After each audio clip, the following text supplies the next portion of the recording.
시청자 여러분 안녕하십니까. 제주 4.3 특별기획 새로운 봄 2부 진행을 맡은 이규배입니다. 1부 4.3 내일을 묻는다 이어 오늘 마련된 2부 토론의 주제는 4.3 미국에게 묻는다입니다.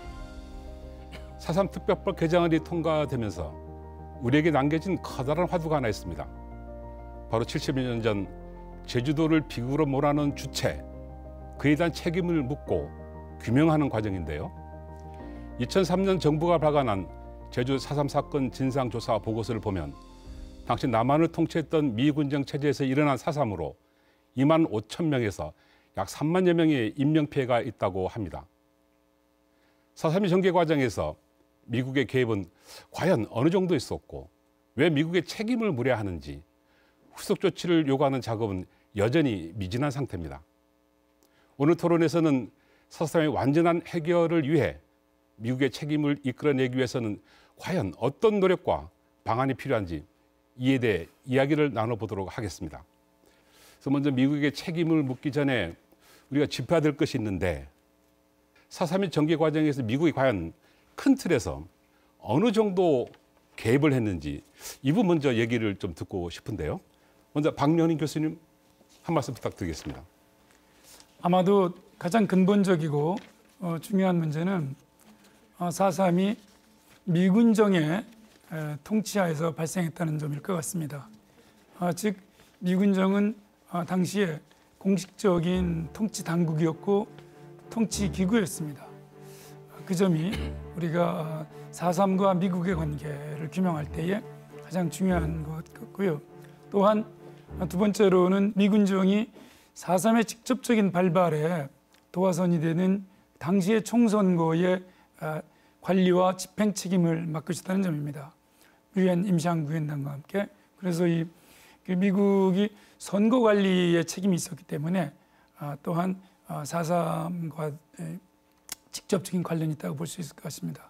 세 번째로는 정부 수립 이전은 말할 필요도 없고 정부 수립 이전에 4.3에 많은 책임이 있었던 군과 경찰의 통제 책임을 미군정 당국이 갖고 있었고 또 대한민국 정부 수립 이후에도 군에 대한 작전 통제권을 주한미군이 갖고 있었기 때문에 아마도 4.3과 미국의 관계는 뗄래야 뗄 수 없지 않을까 싶습니다.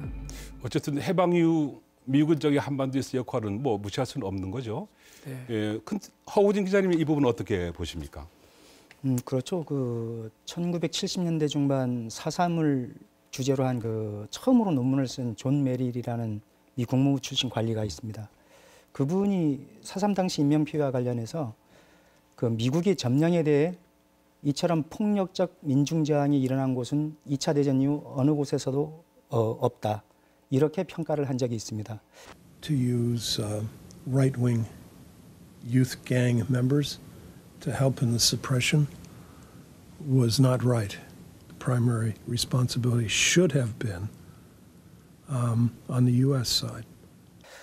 사실 4.3의 무장봉기에 도화선이 된 3.1 사건과 관련해서 미군정이 합동조사단을 보내고 그해 11월에는 1947년 11월에는 이제 특별감찰실 중앙미군정청의 특별감찰실의 감찰 제주도 정치경제사회에 대한 특별감찰이 있었습니다. 그런 문서들이 이미 다 나와 있지 않습니까? 그리고 평화협상의 평화협상 과정에서도 미군정의 전략이 드러나 있고 이제 50선거를 전후한 시기에 미군정이 대대적인 공세가 각종 문서를 통해서 밝혀지고 있습니다.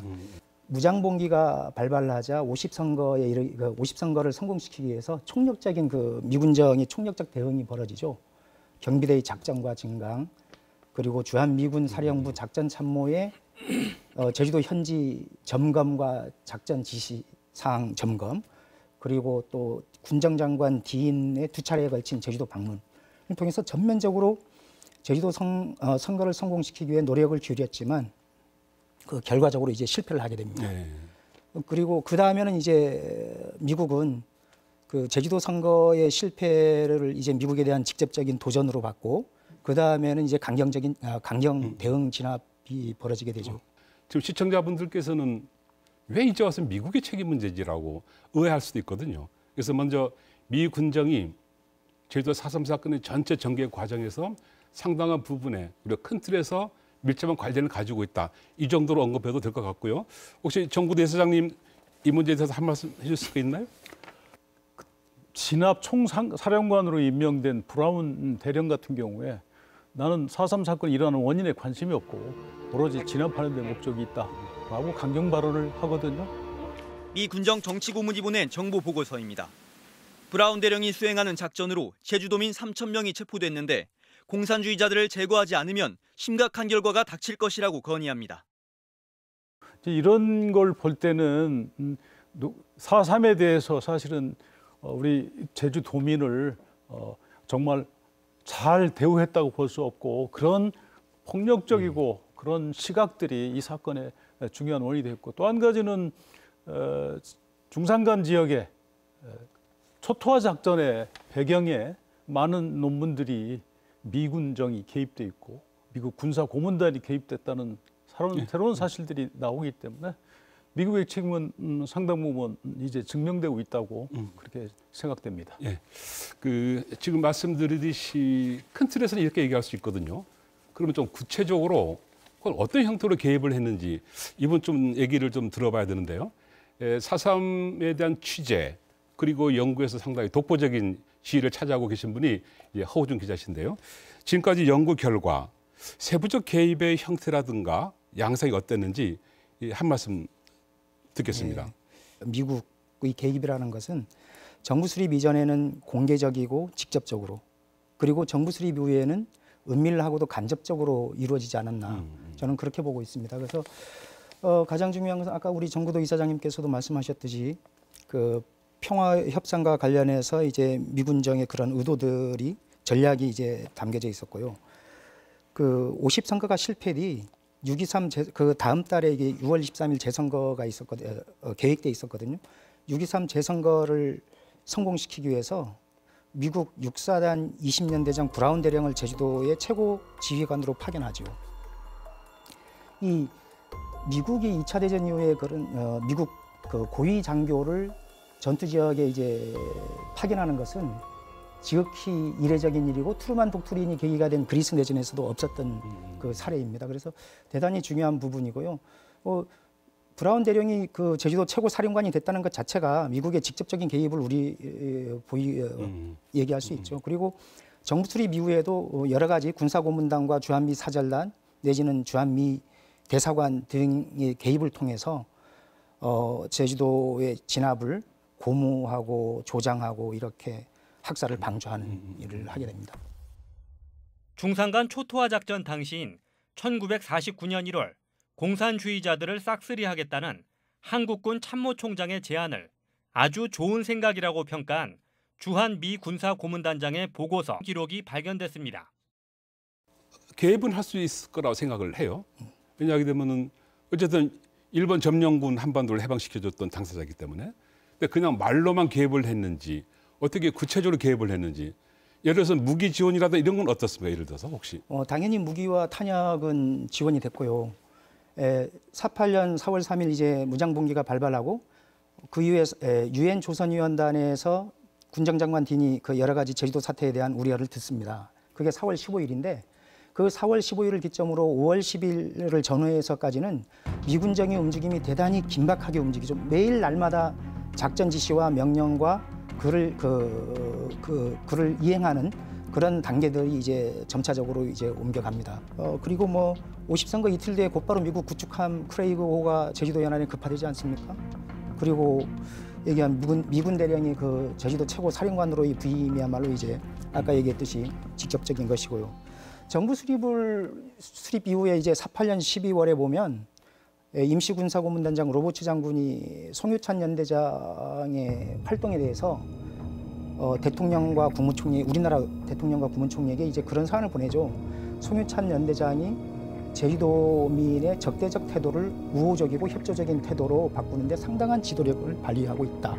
이를 널리 알려야 한다는 그런 건의를 합니다. 그리고 또 무초 대사 같은 경우는 49년 4월이죠. 직접 이제 대통령 이승만을 예방한 자리에서 대한민국이 제주도와 전라남도의 게릴라들을 제거하고 토벌대를 굳건히 해야 토벌대를 잘 훈련시켜야 이제 대한민국을 굳건히 세울 수 있다라고 이제 조언을 하죠. 같은 날 이제 무초대사는 이 국무부에 제주도가 소련의 스파이들이 큰 어려움 없이 침투하고 있고 테러를 가하기 위한 이제 주요 무대로 선택됐다라고 보고합니다. 그다음에 이제 한 닷새 뒤에 이제 대통령 이승만이 제주도를 방문합니다. 1949년 4월 9일 방문하죠. 방문해서 수많은 제주도민이 모인 자리에서 그런 얘기를 합니다. 정부와 미국인은 제주도에 대해 많이 근심을 하고 있다. 근데 이 시기는 수많은 제주도민이 학살된 시기이기도 했죠. 이처럼 어쨌든 미국의 개입이라는 게 어떤 때는 직접적이고 대담하고 직접적으로 어떤 때는 은밀하고도 묵인과 방조, 조장을 통해서 개입을 했다고 봅니다. 박명린 교수님, 지금 알려진 바로는 미군정이 제주도에 대한 개입의 형태가 단순하게 구두로 이루어진 것이 아니라 지금 잠깐 말씀하셨는데 항공기가 오기도 하고 군함이 오기도 하고 소총 부대가 오고 아주 구체적, 아주 실증적으로 개입을 했다라는 증거들이 나오고 있는데 이것을 포함해 가지고 구체적인 혹시 정황이라든가 개입의 방식 혹시 알고 계신 거 있으신가요? 4.3의 발발부터 50총 선거까지의 과정에서도 방금도 이제 4.28 평화회담에 대한 말씀이 있었지만 정말 여러 차례 평화적 해결의 단계가 있었는데 역시 그것을 소극적이거나 적극적으로 배제하고 강경 진압적으로 몰아갔다는 것. 그 뒤로는 이제 대한민국 정부 수립, 여수순 전 사건 이런 걸 거치면서 점점 더 이제 그 남북 대결의 한 표징적 사건으로 제주도를 인식하기 시작하는데 저는 그 과정에서 미국에게 가장 엄중히 묻고 싶은 것이 왜 제주도를 그렇게 실제의 제주도민들의 성향이나 또 그들의 소망, 그 당시에 여러 그 지형과 관계없이 왜 이곳을 좌익섬, 빨갱이섬, 친북섬으로 이렇게 규정했는지 그것에 대해서는 좀 저희가 정확하게 객관적으로 이제는 문제를 제기하고 좀 해명을 요구할 단계가 됐다고 생각합니다. 애초에 미군적인 제주도를 바라보는 인식이 그랬다는 거죠. 그렇기 때문에 군사적으로 강경 진압으로 갈 수밖에 없었던 단초가 마련된 것인데 좀 전에 허우진 기자님 말씀하신 부분에 이른바 군은 군대로 작전을 할 텐데 외교 당국자라면은 외교 당국자는 협상으로 해결하는 것이 본연의 책무잖아요. 그러다가 무초대사인 경우, 미국 사절단인 경우 이런 사람들 전부 고위 당국자들도 미국의 고위 당국자들도 이것만 자그마한 제주섬에서 일어나고 있는 많은 비극적인 학살 사건을 알고 있었다는 얘기인가요? 당연히 알고 있었죠. 이런 표현들이 나옵니다. 이제 무초대사가 이제 미 국무부에 보고한 이 문서들을 보면 이런 표현이 나오죠. 미 국무부가 인지하는 바와 같이 토벌대와 무장대의 어떤 잔혹성, 가학성을 보는 여러 증거들이 있다. 직접 무초가 그 사진들을 봤다라는 표현이 나와요. 그래서 그걸 이제 국무부에 얘기하는 거죠. 그래서 국무부가 인지하는 바와 같이 국무부가 인식하고 있는 바와 같이 이런 표현들을 가끔 이렇게 쓰고 있습니다. 그렇다면은 4.3 사건에 있어서의 미 군정 그리고 미 고위 당국자의 개입은 어느 정도 명백한 셈이 되는데 만약에 그렇다면은 이 문제를 국제법적으로 어떻게 책임을 물어갈 수 있는지 상당히 또 하나의 과제가 될 수밖에 없겠는데요. 이 문제에 대해서 잠깐 말씀을 들어보도록 하겠습니다. 먼저 박명린 교수님. 그 제노사이드 협약에서 미국의 책임을 묻는 것은 쉽지가 않습니다. 또 미국은 여기에 88년에 가입을 하고 89년부터 미국에 대해서 효력이 있기 때문에 미국에 대해서 직접적인 책임을 묻는 것은 법적인 책임을 묻는 것은 쉽지가 않습니다. 그러나 이러한 특정한 인권 협약에 대해서 가입을 했느냐 안 했느냐보다 훨씬 중요한 것이 국제 인권의 어떤 보편적인 정신과 원칙이 있습니다. 그것은 집단 학살이나 고문이나 인종 차별이나 이러한 그 행위에 대해서는 특정한 협약이나 규약의 가입 여부에 관계없이 책임을 물을 수가 있습니다. 물론 법적인 책임을 물을 수 있느냐 없느냐는 것은 다른 문제이지만, 그래서 저는 제주 4.3의 경우에는 그 과잉금지의 원칙에 비춰보거나 또는 이러한 국제인도법, 인도주의에 비춰봤을 때 그 당시에 살해된 민간인 대부분은 비무장이었고, 그리고 지극히 평화로운 그냥 마을 주민이었습니다. 어떤 특정한 폭력 행위를 행사한 것도 아니고. 그런데 이들이 이렇게 광범하게 학살이 되었을 때는 저는 이 문제에 대해서는 이런 국제 일반적인 인권 원칙이나 보편적인 정신이 적용이 되어서 분명하게 저희가 요구할 수 있다고 생각합니다. 어쨌든 그것은 이제 전쟁도 아니었던 거였지 않습니까? 때문에 이제 그것이 실정법상 혹은 인도적인 차원에서도 이런 분 책임을 물을 수 있다고 보는데, 혹시 이제 노건희의 경우에 정부대사장님 이런 분은 어떻게 접근하고 책임을 물으셨는지요? 이 4.3 사건이 발생할 때 국제 인권에 관한 규약이나 협약이 좀 미흡했던 시절이기 때문에 법으로 이것을 묻기는 쉽지는 않을 걸로 보고요. 노건희 사례를 통해서 뒤에서 좀 더 자세히 언급하도록 하겠습니다. 좋습니다. 우리는 설득을 시켜야 되고 그 내용에 대해서 미 당국은 승복을 해야 되지 않겠습니까? 그런 얼마나 치밀한 조사 연구가 필요한지 그런 측면에서입니다. 그런 측면에서 앞으로 어떤 연구가 모자라고 더 해야 될 건지 이 부분은 허우정 기자님이 좀 답변해 주실래요? 네, 그 4.3이 전개 과정에서 많은 그 미국 자료들이 발굴되고 미국의 개입을 규명하는 많은 자료들이 발굴됐죠. 그를 바탕으로 해서 2003년 진상조사 보고서에 내용들이 포함되지 않았습니까? 근데 이제 그 진상조사 보고서 발간 이후 20여 년의 세월이 흘렀습니다. 그 세월이 지나면서 이제 새로운 사료들이 발굴되고 또 새로운 해석을 요구하고 있습니다, 우리에게. 근데 이제 아시다시피 우리는 그 진상조사 보고서 이후 미국의 자료에 대한 체계적인 접근 내지는 우리의 노력이 참 부족했다는 것을 우리 스스로 느끼죠. 느끼면서도 그럼에도 이제 미국의 역할, 책임을 규명할 수 있는 규명하기 위한 우리가 찾아야 될 자료들이 저는 몇 가지 있다라고 봅니다. 그게 첫째 얘기하는 그 4.7년 3월 1일 3.1절 기념대회에 대한 발포 사건에 대한 미군이 합동조사단이 내려왔었는데 그 카스틸 대령을 중심으로 한 조사반이 3.1절 기념대회 집행부와 그 이제 경찰 쪽 책임자들을 고루고루 만나서 인터뷰를 합니다. 그리고 그 보고서를 자기네 그 지휘 체계를 통해서 보고를 하죠. 근데 어떤 연유에서인지 몰라도 이 보고서는 공개되지 않습니다. 나중에 공개되는 게 이제 조명옥 경무부장이 발표하는 그 담화문이죠. 북조선과 통모했다라는, 그리고 정당 방위를 입증하는 그런 정당 방위를 강변하는 그런 조사였습니다. 그리고 두 번째는 평화협상인데요. 평화협상과 관련돼서 미국의 전략이 저는 있었다라고 봅니다. 그래서 평화협상이 저는 김익렬과 김달삼 간의 그 타협으로 이게 유지된다라고 저는 보지 않습니다. 다시 말해서 평화협상에 미군정이 개입이 됨으로써 50선거를 관철시키기 위해서 무장대의 근거지를 알고 이제 그걸 이제 선멸하려는 그런 그 의도가 있었죠. 그게 이제 일부 그 당시 김익렬 연대장이 48년 8월에 이제 국제신문에 기고한 그 사진이 있더라고요.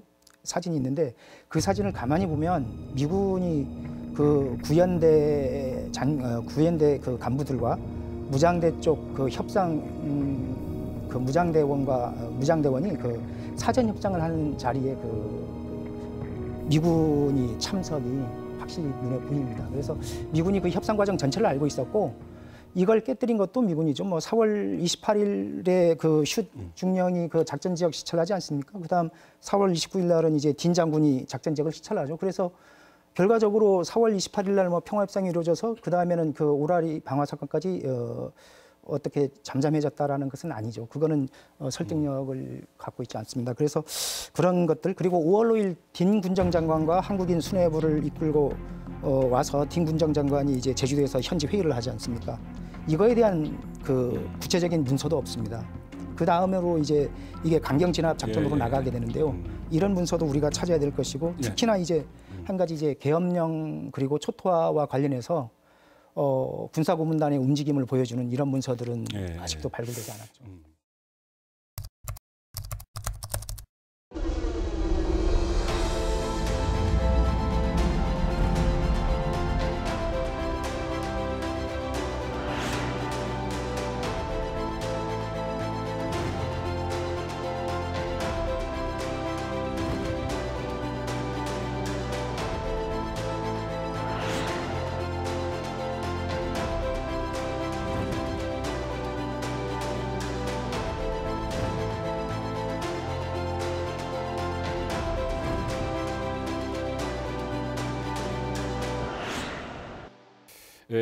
제주 4.3에 앞서 미국의 사과라 그럴까요? 이것을 끌어낸 한국 전쟁 중에 사건이 있습니다. 노군리 양민 학살 사건인데요. 지금 보시던 사건이 화면이 그 장면입니다. 지금 현재 국제평화재단을 만들고 이끌고 계신 정구도 이사장님이 계신데요. 우리 4.3 사건이 현경 선생님의 순위 3층부터 출발했다면 이 노군리 양민 학살 사건의 진상규명 운동은 이거를 쓰셨던 고 정운영 선생님이 계신데요. 그대 우리의 아픔을 아는가? 라는 한 편의 소설로 시작됐다고 합니다. 그분의 이제 아드님이시기도 하고 노군리 양민 학살 진상규명 운동의 동지이기도 하신 정구도 이사장 나와 계신데요. 한 말씀 듣겠습니다. 출발점 맞습니까? 4.3하고 노군이가 처한 환경이 사실 공통분모가 많습니다.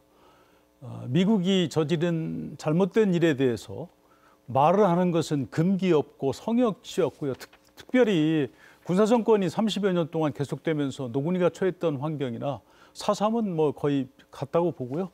저희 선친이 1977년도에 중편소설 그대 우리 아픔 아는가라는 장편소설 이전에 중편소설 버림받은 사람들은 소설을 발표했고요. 그 이듬해 순이 삼촌 1978년도에 4.3 사건에 관련해서 발표를 한 걸로 알고 있습니다.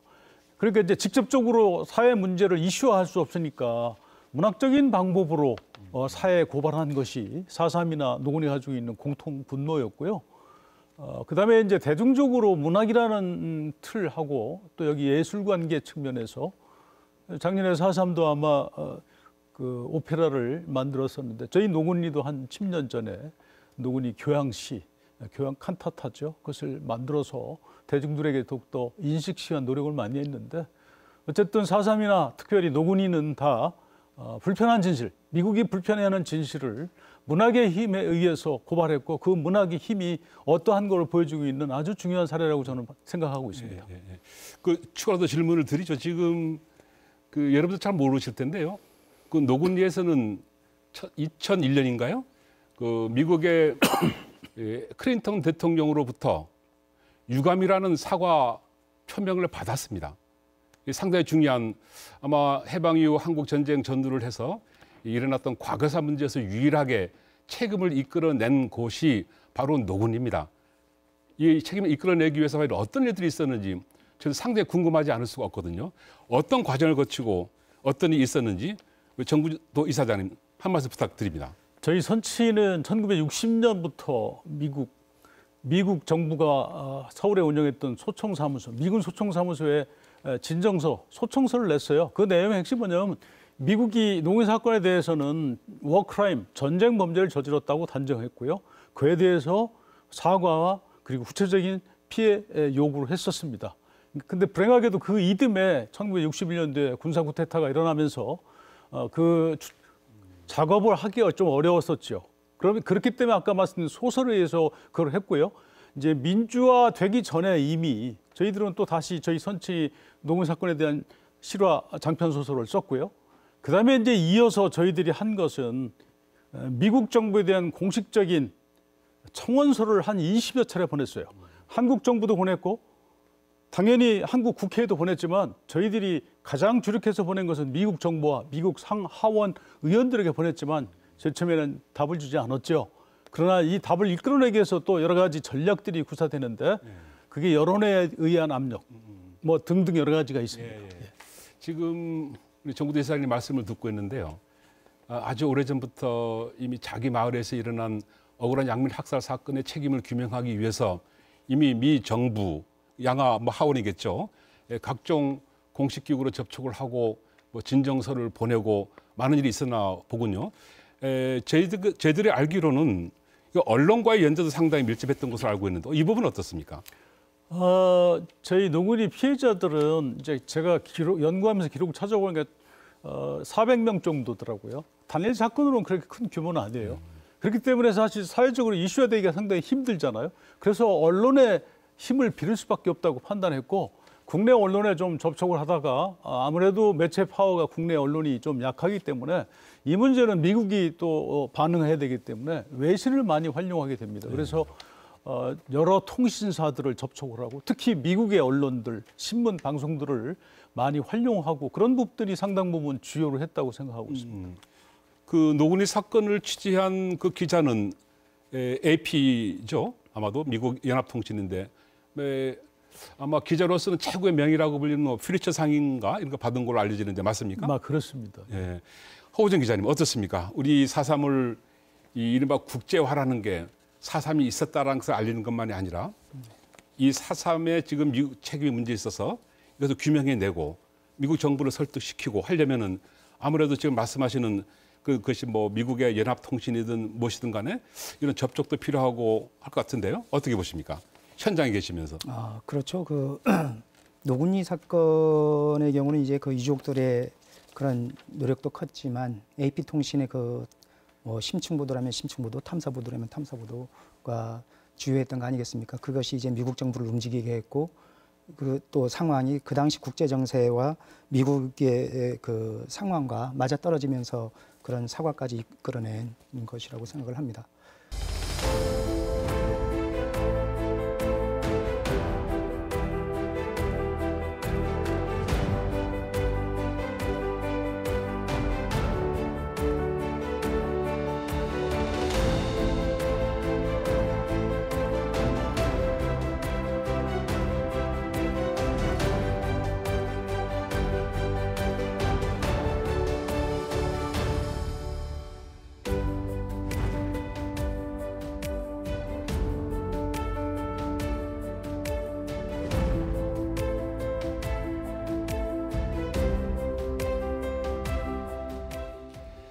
이제 남아있는 주제는 앞으로의 과제. 앞에 나눈 얘기도 약간 미흡한 느낌은 듭니다만은 시간 제약상 부득이하군요. 앞으로 남은 과제가 있는데 미국의 책임을 묻기 위해서 그동안 4.3 제주도를 포함합니다. 포함해서 4.3 진영에서 그동안 기울인 노력들이 어떤 것들이 있는지 먼저 이 문제 잠깐 짚어가야 될 것 같은데요. 이 문제 우리 박명린 교수님 좀 이 문제 내용 아시죠? 어떤 일들이 그동안 있었는지. 아마 제가 이제 몇 가지로 이렇게 제주도에서 유족회나 또는 4.3 단체들이 이제 접근했던 거 그런 거 워낙 이제 차곡차곡 쌓여왔었으니까 의미가 굉장히 큰데요. 조금 전에 아까 이제 두 선생님 말씀을 드리면서 저는 대한민국 정부의 역할을 이 문제와 관련해서도 미국에 접근하는 데 굉장히 중요할 것 같은 생각이 듭니다. 그러니까 처음에 4.3 중앙위원회에서 해외 자료조사요원이 되어달라고 부탁을 받고서 미국 국립문서보관소를 포함해서 많은 기록 관련 시설들을 제가 이제 다녔고 또 미국 정보공개법에 의해서 자료 해제 요청을 해본 경험에 따르면 특히 노근리 사건 이후에 오히려 미국이 정보 공개를 상당히 좀 이렇게 제한하고 통제하는 것을 느낄 수 있었습니다. 근데 그 당시에도 저희 민간이 정말 미국의 책임을 규명하고 사과나 유감 표명을 받아내고 진실을 드러내는 데 있어서 가장 중요한 것이 저는 자료라고 생각합니다. 그래서 어떤 보도가 AP통신의 노근리 관련 보도가 그렇게 미국과 한국 국제적인 파장을 일으켰던 것도 바로 문서의 공개와 관련이 있었기 때문에 저는 대한민국 정부, 특히 외교부, 주미 한국 대사관, 주위안 한국 대표부가 협조를 하지 않으면 저희 민간에서 그 중요한 미국 문서를 획득하는 거는 어려움이 있습니다. 그 당시 해외 사료 의원 할 때에도 아주 정말로 민간인 접근이 불가능한 지역까지 저희가 다 조사를 했지만 결정적으로 자료 소재를 확인해도 입수하는 데는 어려움이 있었기 때문에 정부의 그 도움이 정말로 중요하다. 그동안의 사료 수집 경험에 비추면 그게 아주 중요할 것 같고요. 또 하나는 그 UN 4.3 인권 심포지움을 하면서 느꼈던 것은 그 일부에서 국내나 미국 정부 또 민간에서 오해하고 있는 것이 4.3의 진실을 규명하고 미국의 책임을 드러내는 것이 마치 한미동맹을 저해하거나 거기에 저촉이 되는 것을 오해하고 계신 분이 많아서 그렇지가 않고 2차 세계 이후에 가장 성공적인 동맹이 한미동맹이었는데 인권이나 민주주의나 자유나 평화나 경제발전의 측면에서 그런데 4.3과 노건이의 경우에 이렇게 결정적인 민간인 학살이 있었다. 오히려 이걸 진실을 드러내는 것이 한미동맹을 진실의 바탕을 둔 더 강화시키는 것이고 제주와 영동 노건리 주민들의 그런 억울한 걸 풀어서 더욱 근접시킬 수 있는 것이다. 그래서 인식의 전환이 상당히 필요하지 않나 싶습니다. 우리 정부. 그만큼 미국의 그 책임과 관련된 진실과 진상을 규명하는 데 높은 벽이 있다. 이 말씀으로 일단 정리가 될 것 같은데요. 그 허우정 기자, 이 부분은 어떻게 이해를 하십니까? 제가 처음 신문사에 발을 들여놓았던 1989년도로 돌아가 보면 그 당시 제주 4.3 특별법을 제정되리라고 생각했던 분이 몇 분이나 될까요? 거의 불가능이라고 생각을 했죠. 그래도 88년부터 99년까지 그 줄기차게 이어져 온 특별법 제정 투쟁이 마침내는 특별법 제정으로 이루어지지 않았습니까? 제주 4.3 사건 진상규명 및 희생자 명예회복에 관한 특별법안 대안은 표결 없이 의결하고자 합니다. 가결되었음을 선포합니다.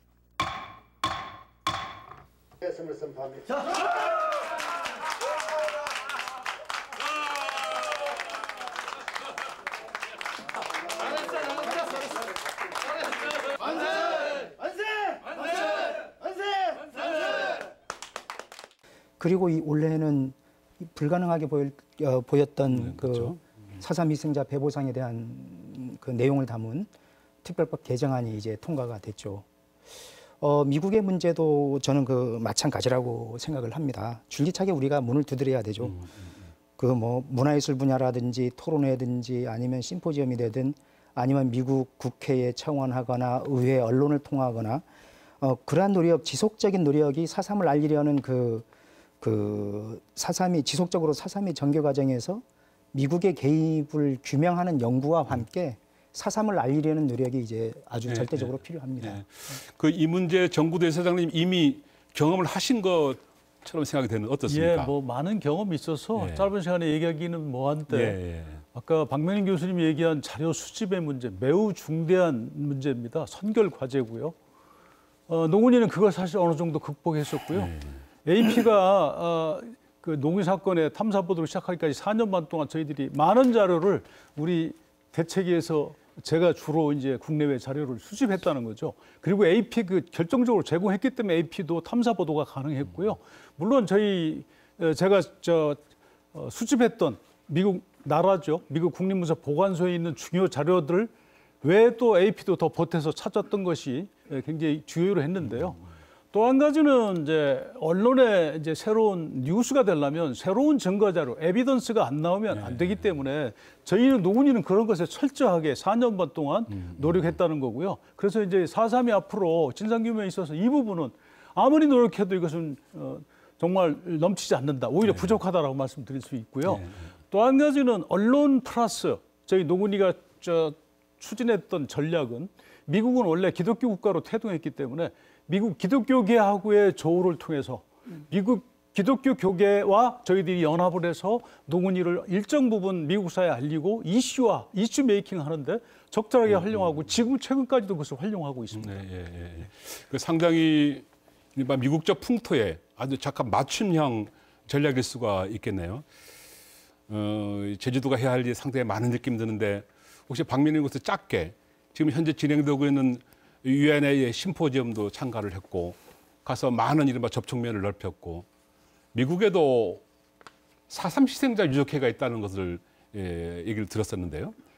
어떻게 생각을 하세요? 이 접근 방식에 대해서 짧게 한 말씀 구하겠습니다. 저는 뭐 저희 이제 제주와 4.3 관련자들이 전 세계에 이제 존재하고 계신데 그 4.3 유족회에 또 제주 관련된 분들, 저희 미국에 계신 분들, 또 제주도 출신 미국 교민들 이런 분들이 이제 협조를 구하는 것도 중요하고 아마도 저는 지난번 유엔 인권 심포지움 때 그 친한파 한국 전쟁 참전용사였고 아주 전설적인 친한파였던 찰스 랭글 전 하원 의원도 이제 만찬사를 해주셨고 또 아까 허우준 기자님도 말씀하신 이제 존 메릴 전 미국 국무성 동북아 국장도 참석하셨고 그래서 학계, 종교계, 미국 의회, 관계 또 저희 교민 이렇게 광범하게 접촉을 하고 그걸 모아서 결정적인 것은 역시 그 대한민국 정부가 대한민국 국민의 그 당시 인권 희생이었습니다. 외교부와 주미 한국 대사관과 주유엔 한국 대표부가 제주도민의 의견을 미국과 유엔에 적절하게 전달하고 이것을 대변해주는 그것이 외교의 근본 역할이기 때문에 그것이 꼭 저희가 이제 저희 제주도와 정부의 역할이 결합됐으면 정말 좋겠습니다. 아마도 지금 이 4.3 평화재단 그리고 돈의 많은 스타 단체들이 뉴욕을 가고 이제 워싱턴을 가고 미국의 심장부로 들어가야 되는 거죠. 그래야 그분들로부터 이제 우리가 잘못 I'm sorry라는 최소한의 사과를 끌어내야 되지 않겠습니까? 어쨌든 노군이의 사례는 저희들이 많은 도움이 되는 것 같고요. 앞으로 미국 책임에 대한 진상 규명이 이루어진다. 지금 당장 4.3 특별법 전부 개정안이 통과된 그 내용이 추가 진상 규명하도록 돼 있거든요. 만약 그랬을 때 미국의 책임 문제, 새로운 진상 조사 연구소에는 보고서에는 어떻게 들어가야 될지 이 부분 허우진 기자님한테 딱 한 말씀 듣도록 하겠습니다. 근데 이제 우리가 추가 진상 조사를 이제 해야 되는데 그게 또 미국의 책임이 그게 상당한 포션을 차지해서도 저는 안 된다고 보고 있습니다. 그 추가 진상 조사 보고서는 2003년 진상조사 보고서에서 비어 있는 부분들을 채우는 작업이 선행돼야 되죠. 그 가운데 미국 부분도 한 부분입니다. 그래서 그 미국 부분을 채우기 위해서는 사실 뭐 노건이도 말씀하시고 했지만 따지고 보면 제주도 사건과 관련한 그 미국 문서의 양은 어마어마합니다. 아마 전국적으로 한국 전쟁을 제외해서 미군정기 제주도만큼 문서를 생산한 데는 아마 지역은 없을 것입니다. 그래서 그런 그 추가 진상조사 보고서에 담기기는 하지만 미국이 전부일 수는 없고 미국의 책임이 새로운 사료의 발굴과 새로운 해석을 통해서 이제 들어가야 되겠고요. 그럼에도 불구하고 결코 쉬운 일은 아니라고 저는 봅니다. 우리 위안부 사례에서 보듯이 우리가 수많은 자료와 증언으로 입증을 했다 해도 일본 정부가 진정성 있는 사고를 한 적이 없지 않습니까? 미국 또한 마찬가지일 것이라는 것이죠. 그렇다면 어떻게 해야 될 것인가? 설사 미국이 인정하지 않더라도 확고한 그 진실을 규명할 수 있는 토대 위에 그런 문서들을 분석하고 해석하고 그러한 토대 위에서 전 세계의 어떤 뜻 있는 언론인 내지는 양심 세력들과 연대해서 미국이 아니라도 4.3에 대해서 제주 4.3이 전개 과정에 있어서 미국의 개입은 이렇게 있었다. 그것을 인지하고 알리는 것도 또한 그 4.3에서의 미국의 책임을 묻는 또 다른 방편이라고 생각을 합니다. 예, 알겠습니다. 지금 주어진 시간이 좀 그렇게 길지가 않아가지고요. 미국의 책임 문제. 이제 출발하고 있다. 이 정도 내용을 정리를 하고 아마 언젠가 다시 이런 시간이 주어지지 않겠습니까? 오늘 토론 시간을 이제 마쳐야 될 것 같은데요. 마지막 혹시 이 내용과 관련해 가지고 미진한 내용이 있으시면은 한 말씀 더 하도록 시간을 드리도록 하겠습니다. 혹시 박명린 교수님 전체 내용과 관련해서 혹시 미진한 내용이 혹시 어떤 것이 없었는지요? 저는 이번에 21년 만에 4.3 특별법 전부 개정안을 보면서 거기에 이제 배보상을 통해서 저희가 그런 회복적 정의를 실현하고 특별 재심을 통해서 사법적 정의를 실현하고 저는 또 하나가 추가 진상 조사를 통해서 그동안 국내의 진실은 규명이 됐습니다. 근데 제1기 진상은 주로 우리가 피해자 중심의 진상 조사였습니다. 이제는 유엔과 미국과 군과 경찰, 특히 올해 73주년 추념식에서는 국방부 장관과 경찰청장도 참여했습니다. 저는 가해 측의 이제 사료를 저희가 정말 일기의 피해자에 대한 조사 못지않게 체계적이고 광범하게 조사를 해서 그 부분이 이제 균형을 맞춘 그런 진상 조사가 되야 된다고 봅니다. 그런데 그때 저희가 과연 이 4.3의 진상 조사나 책임 규명이 어떤 의미를 갖느냐. 지금 우리가 미국의 책임을 묻는 것은 정말 미국의 인권 세력, 종교 세력, 양심 세력에 저희가 호소했을 때 진실을 알고 제주민들에 대해서 이해하지 못하는 사람들은 없었습니다. 그래서 저는 그 진실이 규명된 뒤에 그들과의 소통이 중요한데 누구도 지금 가해자를 처벌하거나 법적 책임을 묻는 것은 어렵다는 것을 다 인정하고 있습니다. 그래서 저는 미국에게 꼭 3가지를 말씀을 드리고 싶습니다. 그것은 첫째는 진실의 규명이 한미동맹을 더 강화시킬 수 있고 제주민들에 대한 미국의 진심을 보여줄 수 있기 때문에 어떤 사료도 남김없이 공개할 수 있도록 협조하라는 것. 그리고 2번째는 지금 우리가 가해자 처벌을 요구하거나 법적 책임을 묻지는 않는다. 그렇다고 하더라도 진심 어린 사과와 유면평이 있어야 된다. 미군 점령 시점에서 이렇게 제주도민들이 많이 학살당하고 피해를 본 것에 대해서 미국은 어떤 형태로든지 인도주의 관점의 의견 표식이 있어야 된다고 봅니다. 그리고 3번째는 주한미국 대사는 한국에 부임할 때에 꼭 제주 4.3 평화공원에 내려와서 참배를 하고 그 의료에 그런 어떤 의식을 갖추어서 정말 그 진심이 행동으로 표현될 수 있으면 정말 좋겠습니다. 이루어진다면 참으로 바람직한 해법이 아닐 수 없겠네요. 정구도 교수님 마지막 한 말씀 부탁합니다. 예, 이제 세상은 이제 당위성으로만 돌아가지 않는 측면이 있어서 노건이도 그 당위성을 현실로 만들기 위해서 많은 애를 썼었는데요. 어쨌든 노건이 사건의 그 사례를 비춰보면 저희들은 한미 간의 양국의 공동 진상 조사가 이루어졌다는 거죠. 이게 4.3에 이루어지는 것이 가장 정말 바람직하고 정말 가장 중요한 일일 수 있습니다. 그렇기 때문에 클린턴 대통령의 유감 표명까지 이끌어냈거든요. 이 지난한 과정을 노건이 사례를 통해서 좀 벤치마킹 일부 하시고 그렇게 해서 저희들 또 힘을 서로 연대해서 해 나갔으면 좋겠고요. 아까 박명인 교수님 말씀하셨는데 저희들 한 5년 전부터 미국 주한미 대사 그리고 미 8군 사령관한테 매년 추모제 때 저희 위령제 때 정식으로 소총장을 보냅니다. 한 5년 됐어요. 아직까지 거기에 대한 답은 없지만 언젠가는 그분들이 노건이 평화공원에 와서 아마 헌화 분양하고 그렇게 할 거라고 보고요. 어떻게 보면 이제 4.3에도 박명인 교수가 그렇게 얘기했는데 이것이 우리 국가적 자존심을 또 어떻게 보면 세우고 국가 위상을 세우고 또 미국이 인권 국가로서의 품격을 지킬 수 있는 그런 중요한 바람직한 일이기 때문에 이제 이 당위성을 서로 해결하기 위해서 힘을 합치고 연대할 필요가 매우 있다고 봅니다. 예, 감사합니다. 아주 새겨 들을 만한 내용이네요. 허우정 기자님 마지막 한 말씀 부탁드립니다.